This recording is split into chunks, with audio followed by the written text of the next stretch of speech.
Hello mga kabibig! Welcome back sa ating bagong YouTube channel. Ito ang pinakamaingay na YouTuber sa balat ng YouTube.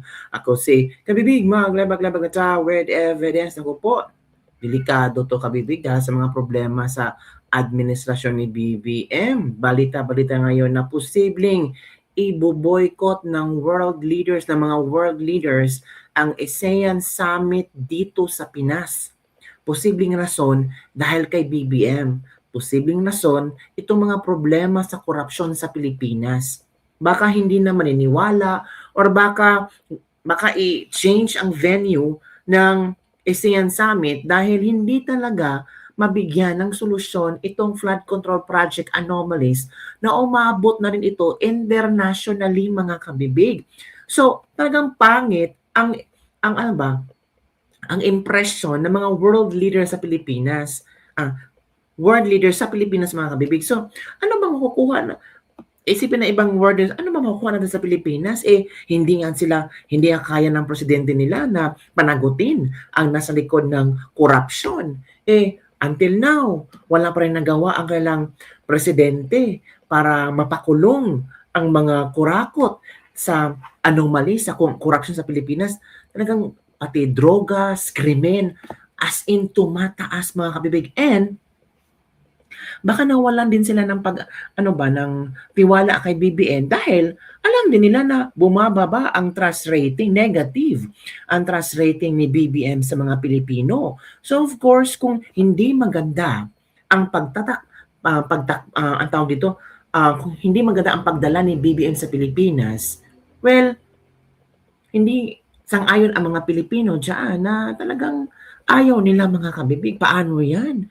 Nako, isang ekonomista ang nagsabi kabibig na posibleng ibo-boycott or baka may mga darating na mga world leaders or baka konti lang ang sasali sa ASEAN Summit mga kabibig. Uy, nakakahiya to ha.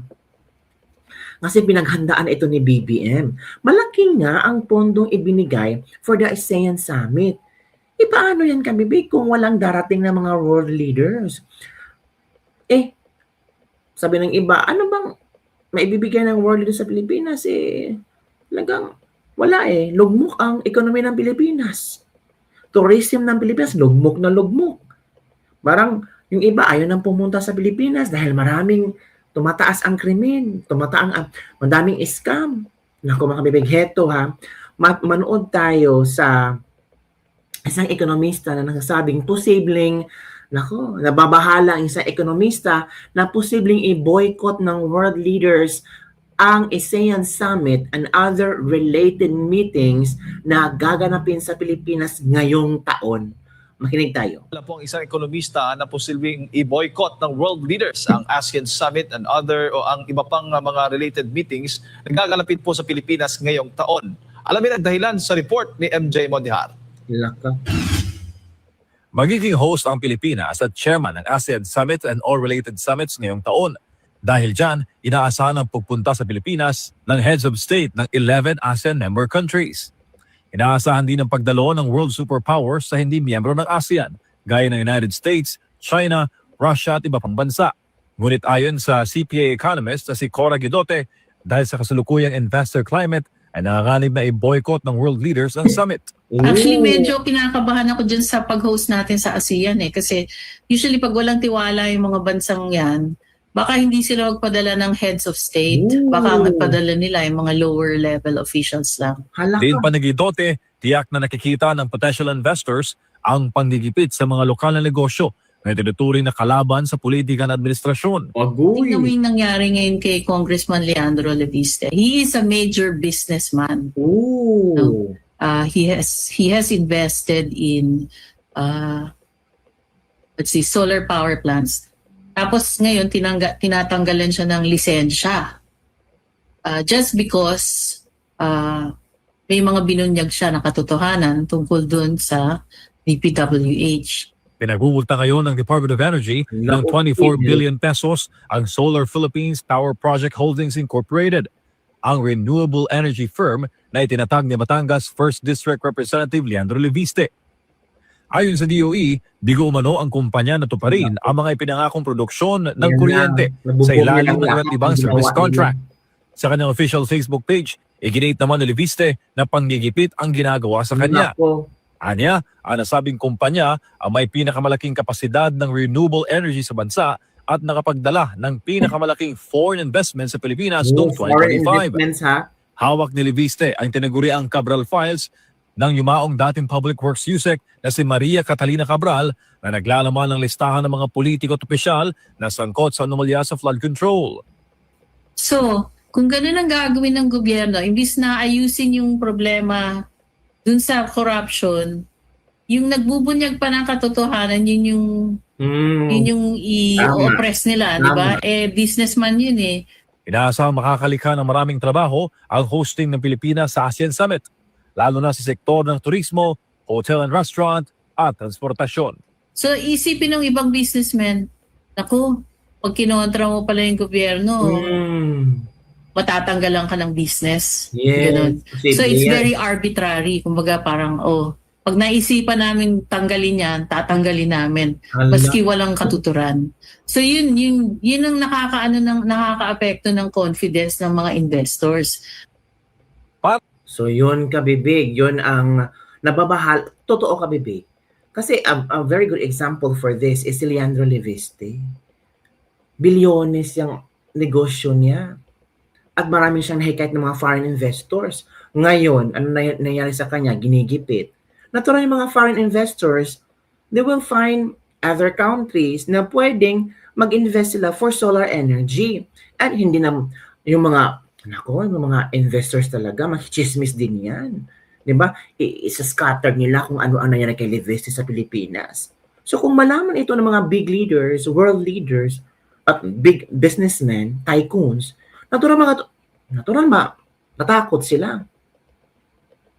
Nakakaya ang Pangulo from Abe's Ojember. Pag mangyari kakasuka, nakakahiya. DOA may bahaw kayo Kamsar 30, diversionary tactics. Sa ASEAN Summit sa bayan natin ang malaking rally. Uy, mag-rally rally. Huwag naman po kang ganyan yan. Sana nga walang dadalo sa ASEAN Summit na leaders ng ibang bansa para mapahiya ang Marcos administration. Uy, maaawa din tayo sa ekonomiya natin. Pero kung yun talaga ang mangyayari mga kami, mga low level na ipapadala dito sa mga world leaders, parang walang action, parang walang mangyari. BBM, kaya po kayo, yung mga nagsabi ng totoo yan pa talaga ang kasuhan, abay mahiya naman po kayo. Darating talaga na wala ng trabaho o income ang bansa, taong bayan ang napapasahod sa gobyerno. Maigi nga makita kung gaano kahihiyan ang pinuno ng bansa. Wala sanang pumunta. Huwag kayong ganyan. Masisira talaga ang ekonomiya natin. Nakakalungkot pero what to do? Wala sa ayos ang bansa natin. Pati ang namumuno sa gobyerno from Rosemary Caneda, panggigipit ang ginagawa ng Department of Energy dahil matagal na palang nangyari. Bakit ngayon na nagreklamo? From Risa Rafael Pugoy, BBM, ako sa Pilipinas, step down na. Sabi ni Nila Ming, mga kabibig. Nakakaya pag di nagpunta mga yan, maraming investor ayaw nang mag-invest dahil natatakot malugi. Hala ka. Nahihiya sila dahil gasto iyan tapos bangkarote at nangungutang na lang ang Pilipinas. Kung ako man Asian leader, di na ako dadalo kaya sa mga naghihirap na mga mamayan ng Pilipinas. Yun ang kabibig ang ilang mga komento ng ating mga netizens. So ano ang inyong reaction dito? Nakakahiya, no? Ito mangyayari ba? Sinabi ng na ekonomista na posibleng ibo-boycott. O kung hindi man ibo-boycott, magpapadala sila ng representative.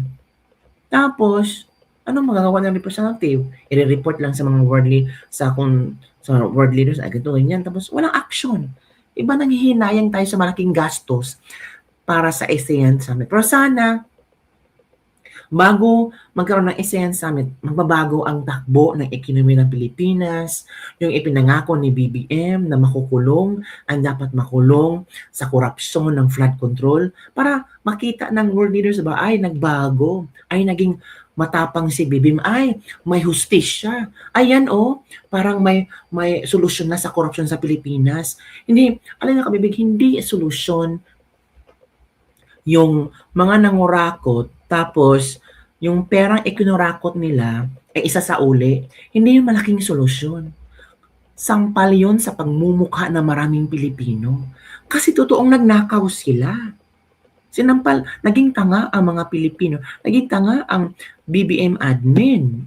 Kasi hinayaan nila itong mga tao itong nagnakaw, tapos yung ninakaw nila isinuli. Nakakahiya ka, bibig, no? Bilyones, milyones isinuli para maging state witness sila, kung ano-ano pa.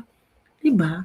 So sana hindi ito mangyari kasi nakakahiya, mga kabibig, na walang darating na mga world leaders. Oo, nakakahiya talaga, kabibig.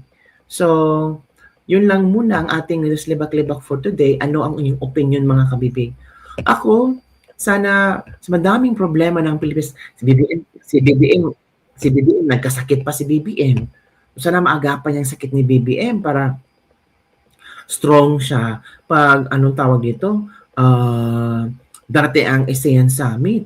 Tapos, tawag dito, lahat ng problema ng Pilipinas, at least mabigyan ng solusyon. Diba? Kasi gagastos ang Pilipinas for ASEAN Summit. Yun lang, kabibig, ang ating libak-libak for today. Don't forget to like, subscribe, and share this video para sa mga latest trending news na ating pag-usap-usapan. Grabe, no? Nakakatakot. Nakakahiya, nakakatakot. Tapos, ang Pilipinas gagastos ng bilyones para sa ASEAN Summit.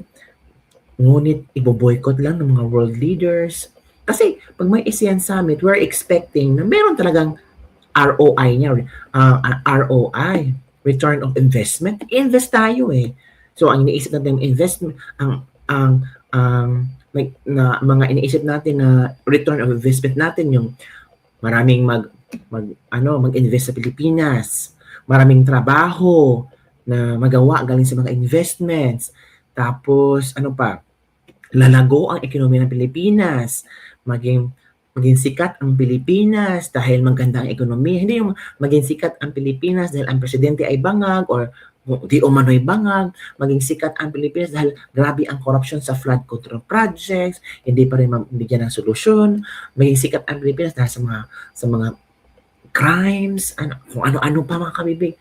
Ang pangit, no? Sana itong ASEAN Summit, ito yung ito yung bagong chapter sa PBBM admin na papatunayan niya na with this ASEAN Summit, may makukuha tayong return of investment. May makukuha tayong magandang oportunidad.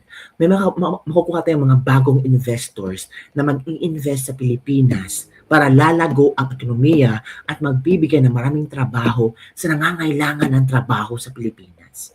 We're praying for that, kabibig. Hindi naman tayo basher tayo or negatibo tayo sa government. Hindi. We're praying for that na sana lalago at giginhawa ang Pilipinas. Kasi tayo ng laman ang makakinabang dyan. Diba? At sana mag-reflect na si BBM. Ano ba ang posible niyang gawin para mahinto na itong mga lahat ng mga nangyayari na sa kanyang admin. Yun na, kabibig. Bye everyone. See you next time.